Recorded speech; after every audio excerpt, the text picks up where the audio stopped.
Hey guys, what's up? It's Glavian, and in this video, I think it's about time for me to do something that I've been waiting to do for a while now. I think it's about time for me to tell you guys a secret that I've been keeping from you for a while now. And you might have gotten the impression that because on this channel, I've made so much content about Lost Ark, I've made content about Final Fantasy XIV, I've made content about World of Warcraft, and I always talk about how when I was a kid, I grew up during the golden era of MMOs and how much I used to love old school RuneScape and how much I used to love vanilla World of Warcraft and how I played MapleStory. Y'all might have been under the impression that my very first ever love, the one who stole my heart, was WoW, vanilla, was old school MMOs. And don't get it twisted. I love MMOs. I really do. That's why I make so many videos about them. But for you to understand the truth, we need to take things back a little bit, all the way back to circa 1998, 1999, when I was about 3 years old, and I would remember dragging my little ass all the way down to the basement where my aunt was. And I remember I would see her sitting in front of the TV, but she wasn't just watching it. She had a controller in her hand, and I said, "Auntie, what is that?" She said, "This, my nephew, is an NES. This, my nephew, is Mario." I'm like, "Whoa, can I try?" And she said, "Yes." And she hooked up the second controller, and I played some Mario on the NES with my aunt. And it was freaking awesome.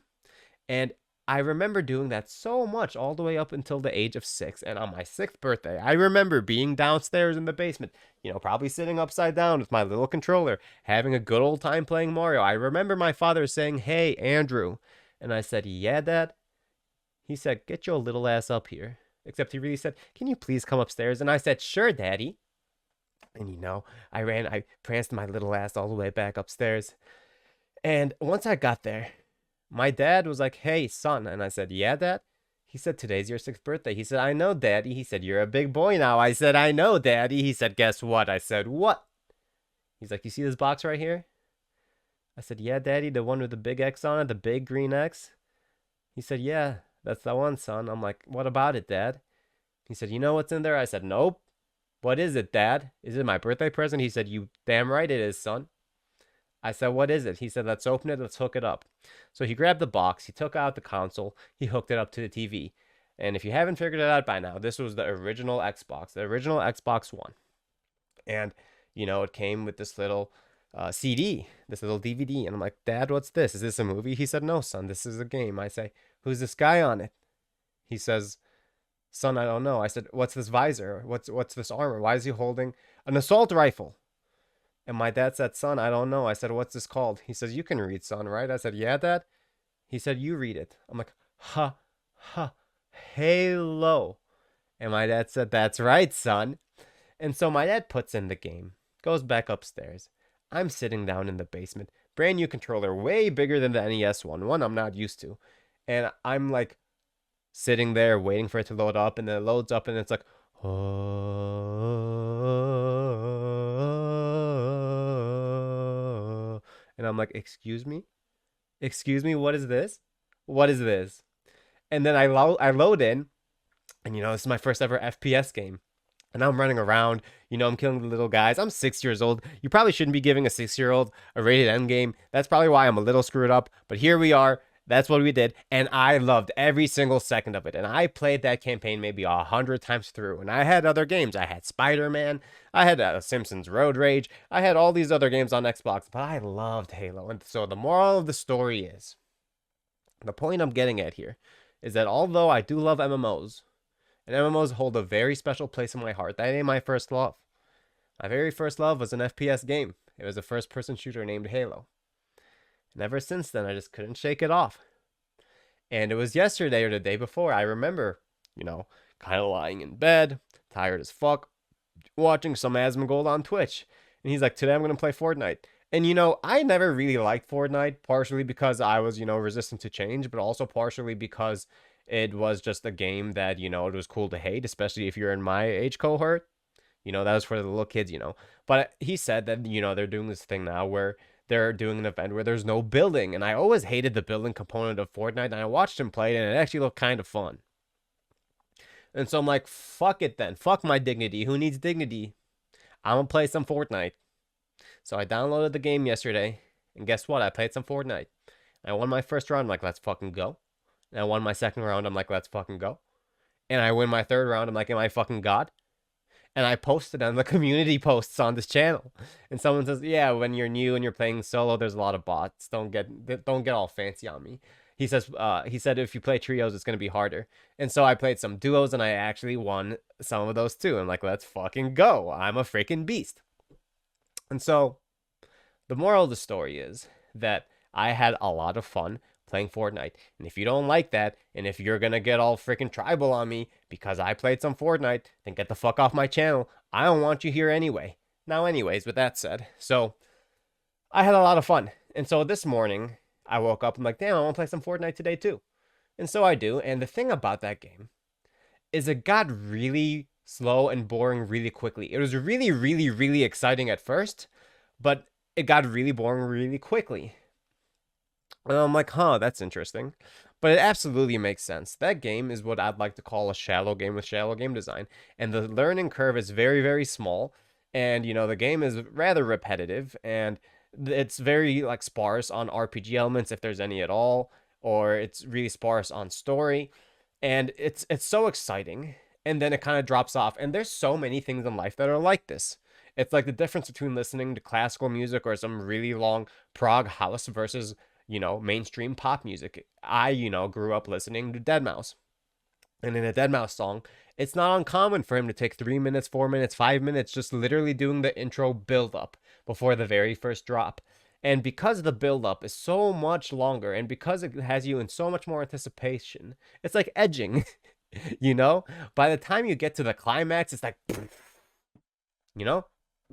And another way you could really think about this is in the context of hookups and relationships. And so, if you're into hookup culture, you will notice that, like, yeah, it's really quick and really easy to just, get it done with. Bust your nut, do whatever you need to do, You go to a bar one night, maybe it's a Friday night, you meet some guy, you meet some girl, whatever, you go home, you do the thing, and then you go back to your life. And so it's really exciting for a short while, and then it dies off very quickly. Now, compare that to a long-term relationship. A long-term relationship, and you have to take it slow. You don't just go walk up to someone and say, will you marry me? It's going to be like, what the fuck, bro? I don't even know who you are. You court them, you get to know them, they get to know you. And, there's mystery and intrigue, and who is this person, and how do they make me feel, and how do I feel about them, and how do they feel about me? And you build trust, and you build loyalty, and you build, admiration for one another, and, it becomes this whole love thing, and it's a Romeo and Juliet situation, and, you're not, just busting your nut and going home, or like whatever the equivalent of that would be for a woman. You're actually doing the work, and it's slower. And it ramps up over time, It doesn't happen all at once. And there's a depth to it. There's a fulfillment to it. There's meaning to it that you don't find in little, like, short, little exciting bursts like that. And so, although I admit, Fortnite was fun. It was fun, but not for long. And, the reason why I picked it up to begin with is because I've already committed, my main game. My main game is Final Fantasy XIV. And, I love Escape from Tarkov, which is another shooter. I love that game, but that game is so deep. I honestly think that Escape from Tarkov is an RPG first and a shooter second. And there's quests, and there's levels, and there's camaraderie that you build with people, and there's an auction house, and there's so much to that game. And it's a whole ass commitment because of how deep it is. And, because I'm already committed to Final Fantasy XIV, I didn't want to play a game that deep. So I'm like, I'm having an itch for an FPS game. I just want to get this itch out of my system for, some shooty shoots. And so that's why in part, I chose to go play some Fortnite. It was the perfect timing. Asmongold was playing it. They didn't have the building. And, I just wanted to, shoot some baddies. I was just in the mood. So I did. And it was fun for a little while, but not for long. Now, contrast that, of course, Final Fantasy XIV. And I already made a video about how a Realm Reborn is not boring. And a lot of people said, it is still slower than the rest, because what a lot of people said on that video in the comments is that's where they do the world building. That's where, you get context. And, I haven't gone to Heaven's World yet, but I'll throw you a bone. I'll take your guys' word for it that even though ARR is not boring, it still might be slower. And, it might not be as intense or as climactic as some of the later expansions. And, if you follow my analogy up to this point, you see how I'm about to say that that's a good thing. That's phenomenal, because it's exactly like that long-term relationship that I was just talking about, where you get to court someone and you get to know them and you build trust, and they trust you, and you go through this whole adventure that even though from moment to moment to moment you're not having bing bing wahoos all the way, you're not having mega dopamine dumps every single moment, because if you were to have mega dopamine dumps every single moment, like a hookup, or like truck stop donkey hole, as Kevin Jordan would say, where you like literally like put your dick through a hole and you're getting pleasured by who knows what on the other side, and then you zip up and you go back home or you get back to work, whereas that might give you some like really short-term bing bing wahoos, like Bellular would say, that is not long-term fulfilling. And for a long-term fulfillment, just like the deadmau song I was talking about, where you have a build-up for 3 minutes or 4 minutes or 5 minutes, or just like a very long romance, not every second moment to moment is going to be the most exciting moment. And it can't be. It can't be, because if it was, then it wouldn't have, that long-term meaning fulfillment that you'd get with that sort of build-up. And so what I'm really getting at in this video is that some games are really just designed to, be a little hookup. And I'm not, no judgments here. I went and I played Fortnite. It was fun for a little while. I'll put it down, maybe pick it back up for another hour or two next week or something. It's fine to have your bing bing wahoos. There's no moral judgment I'm placing on this. But what I am saying is that ain't the one that's going to fulfill you. That ain't the one that's going to have the meaning. And, if you look at things from that context, you understand why the Final Fantasy XIV fan base is so diehard. You understand why they're so passionate about their game.